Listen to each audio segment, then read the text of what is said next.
what to do with my gift. I did not know how I knew things before I knew things, how I could feel things. Like my sensitivities were different. And I just say sensitivities in the sense of awareness. My awareness was a lot heightened than the average person. So even during that, I hid a lot of the times just because I grew up in the church. Certain things that get shunned upon within the church, I hid for the longest. But now I'm at a place in my life where, like, you know what? No, they're hiding from myself would be a disservice to all the things that I'm supposed to be doing in this life. If God asks me to do something, I need to be doing it. I need to be doing it. And if this is the way that I need to be doing it, and I've been given this gift, I need to be using my gift in the way that it's supposed to be used, right? So I've never been that type of person that was using my gift in a way to get over on people or anything like that, or what Hollywood says what this thing is supposed to look like, right? But now I am so thankful that I've trusted my gift and trusted what it is, and I could be able to do what I can do. Well, now I'm helping people heal with their ancestors through generational trauma. Hey, your grandma that passed away, she trying to help you because she didn't get to do this while she was here on this earth. She wants you to live a different life, which is most of what, my readings are about when I'm dealing with ancestral trauma, generational trauma. I see a lot of people having to deal with that, mostly people that are older than me that have to deal with that on a day-to-day basis.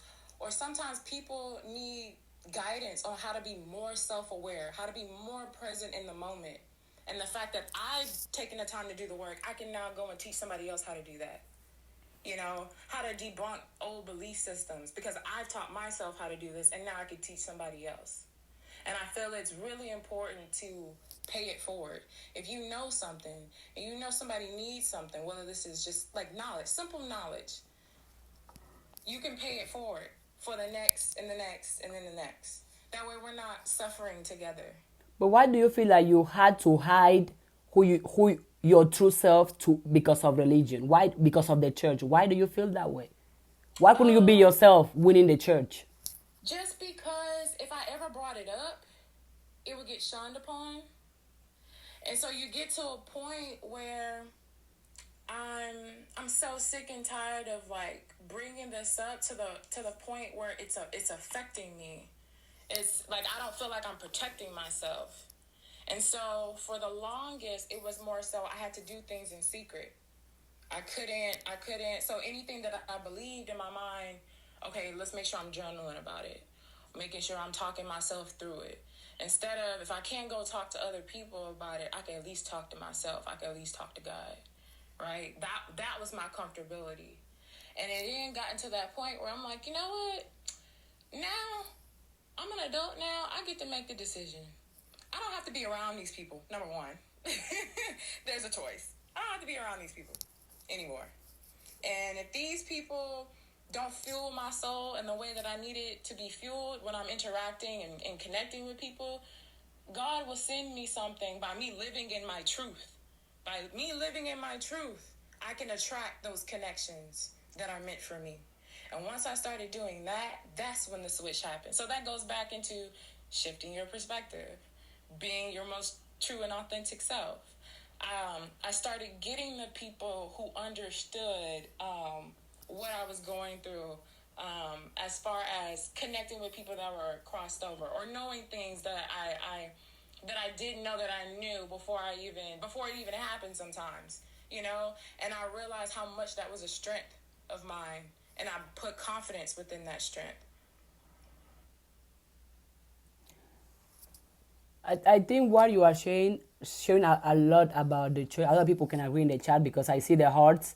They agree with it. Yeah. So I wanted to, if you can explain, what are some things that you had experienced and that you see that the church is doing that is keeping people oppressed or keeping people low?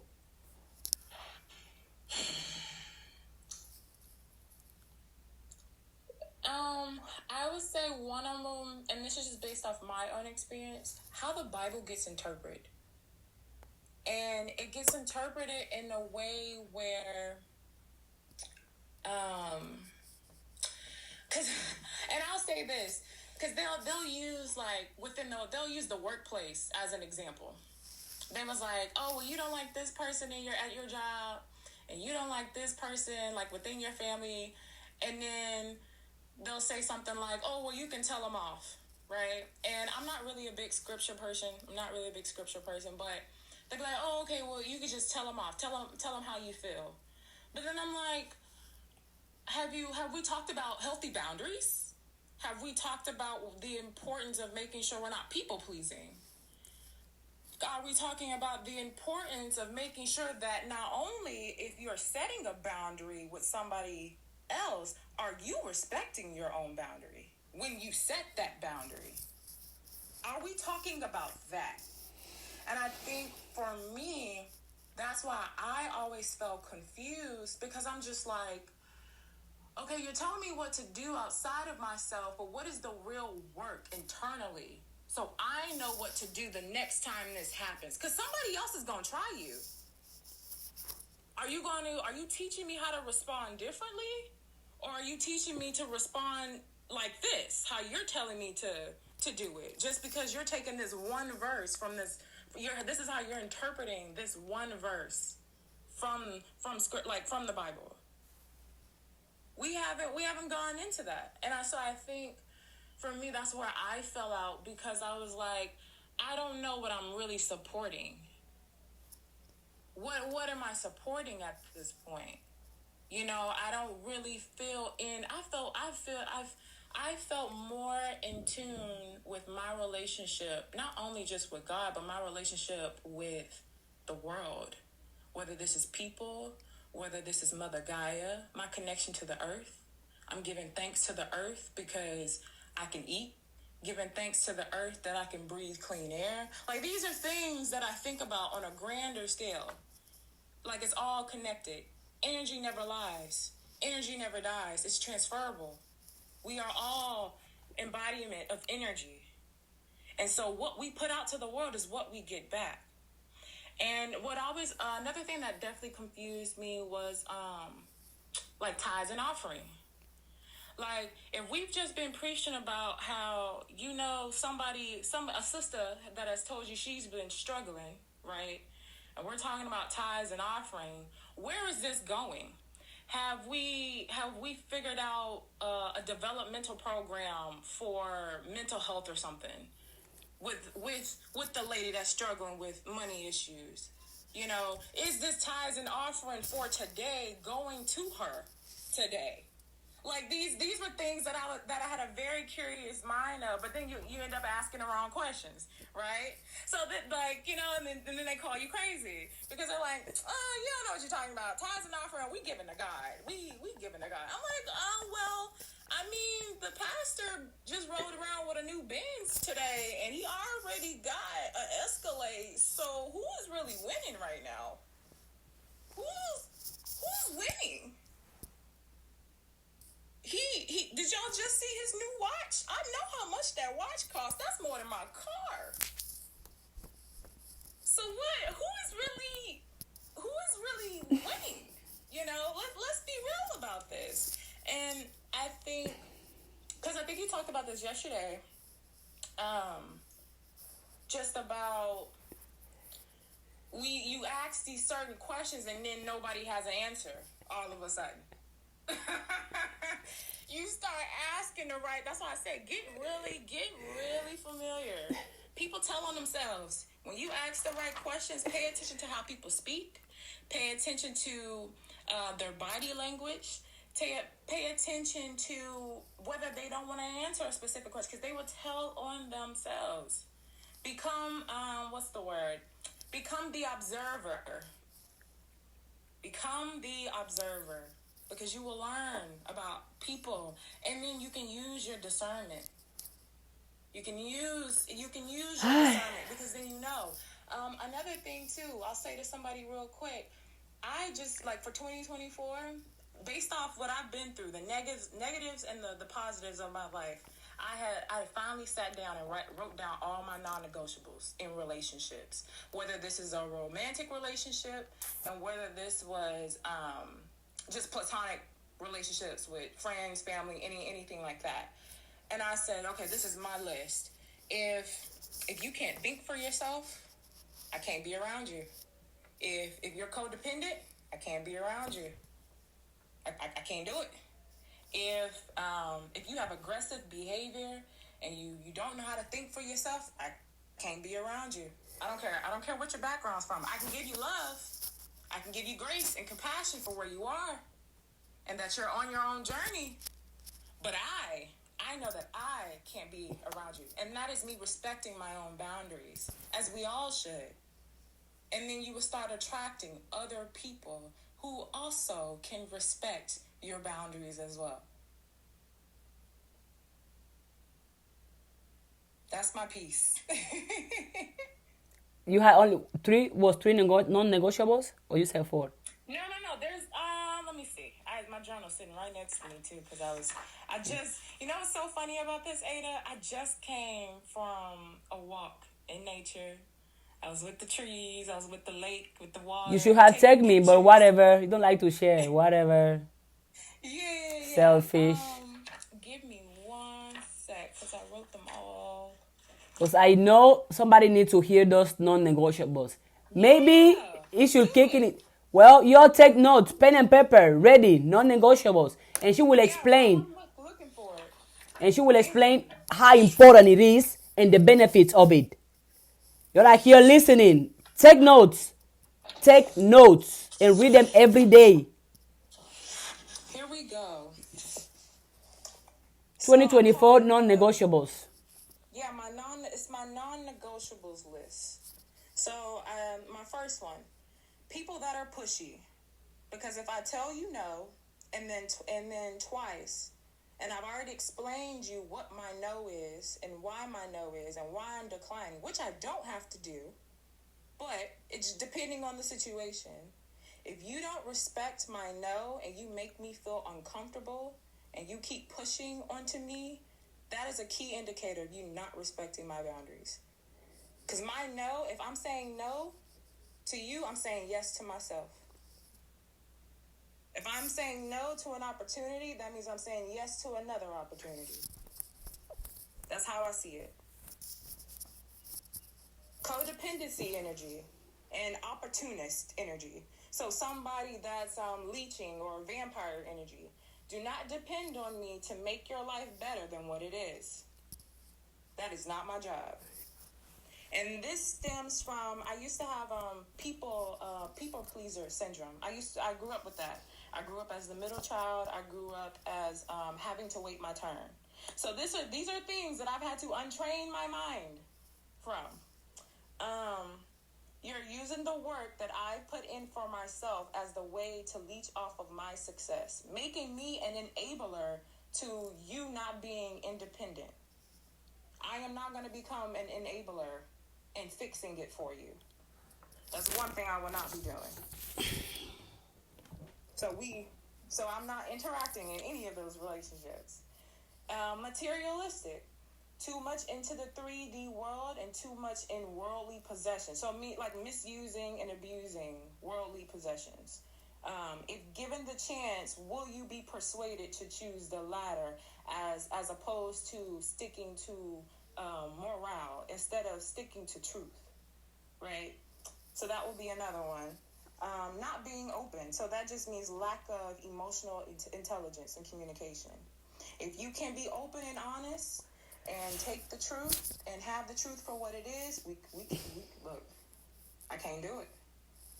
It's a no. I'm tired. I'm exhausted. I'm tired and exhausted. I don't want to deal with it no more. If you can't openly communicate how you feel, closed mouths don't get fed. How many times did we hear that? This is one of those. If you can't openly communicate or feel comfortable enough to communicate, whether it's a negative or positive thing, because everything doesn't have to be an argument. And people always want to be in arguments. No. We can have a healthy disagreement. We can disagree. We can find common ground. Sometimes it may take multiple times for us to explain the same thing we've been talking about for an hour. And it's just because we have two different communication styles. And most people lack patience, and most people lack grace and compassion to the next. And that's the reason why most of us can't communicate correctly.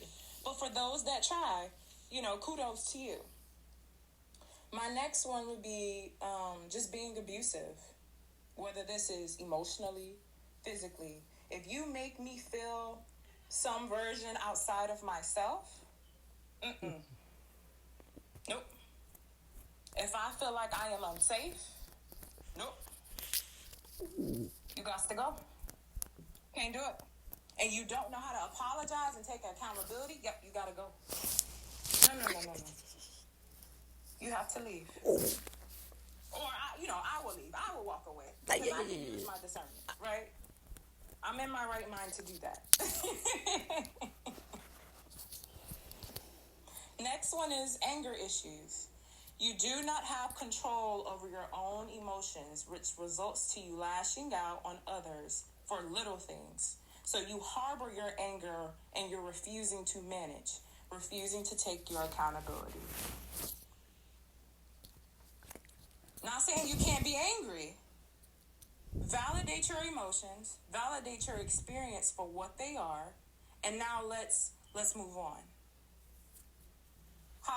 What can we do after we validated our experience and how we feel? Because we are valid in how we feel. But however you're going after that, the next phase after that determines whether we can still be cool or not. My next one is lack of self-awareness and confidence. If you do not have it, if you do not trust yourself and not love yourself enough to know that you could get yourself out of a situation, or know that thing you've been talking about career-wise that you want to achieve, that you've been talking about it, and you still keep putting it on the back burner, no. Lack of motivation and laziness, I can't have those people around me. I can't. Because there are things that I want to achieve in this lifetime that fuel my soul. Not just fuel this physical presence, but it fuels my soul. And I need to be around people that give me that same energy. Because I give it to myself. Why would you want to be around somebody else that give you that same energy? Why would you not want to be around that? It's so much fun. So much fun. My next one, liars. You lie when you don't need to. And I'm not going to play charades. Not going to play charades. Not going to do that. I'm not going to try to read your mind to figure out what you're lying about. No. I'm going to let you lie. Because that's what you choose to do. That's what you choose to do. Not what No. Let's see. Oh, people that are driven by their ego and prideful. So just narcissistic behavior. That just ties in with just narcissistic behavior or manipulative behavior. So if you're doing things to satisfy just your physical being and it doesn't fuel you on a soul level, and you know it's not a good thing to do, I can't, like maladaptive practices, those kind of things. I can't be around that all the time. Not saying you can do what you want to do. You can do what you want to do. But I have the choice of whether I want to be a part of that or not. And to understand, because I know myself, does that affect me? Does that, by me being around you and you doing these maladaptive practices that aren't good for you, does that affect me? And I have to be, open enough and honest with myself to say yes or no. And if it's a yes, I need to figure out a way to remove myself from the situation. This is me saying yes to myself and no to you. That's all it is. So those are my non-negotiables.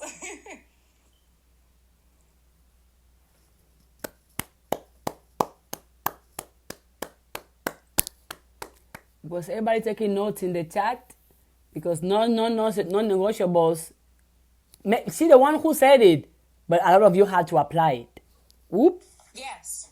And that goes back into what I said earlier about, though I have these written down, though I can give these out to other people, I have to respect them. That's why they're written down. That's why they're highlighted. Okay, wait. I just met a new person. They did something that rubbed my energy the wrong way. Oh, wait, was it one of these? Did it make me feel like this? Oh. How we gonna navigate? How we gonna Block, navigate? unfollow, decline, That part. delete, part. unsubscribe, remove. Exactly. Straight up like Even that. if it's even if it's somebody you've been following for, like celebrities. Even if it's something like, or maybe it simply was your pastor.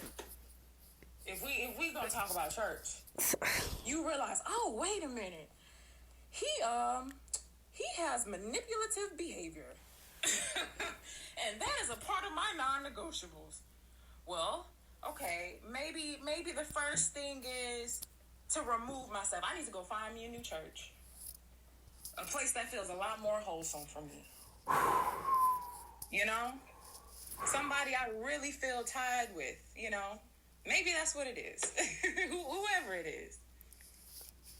Whoever it does not matter because negativity does not care if it's family, boyfriend, associate, pastor. Toxicity does not care if it's a pastor, associate, kid, sister. Because let's talk about the devil. That's why the people you hang out with is important. If the devil cannot have access to you, the devil is going to use the people who have access to you to have access to you. I'm going to repeat myself slowly now. If the devil cannot have access to you, the devil is going to use the people around you to have access to you.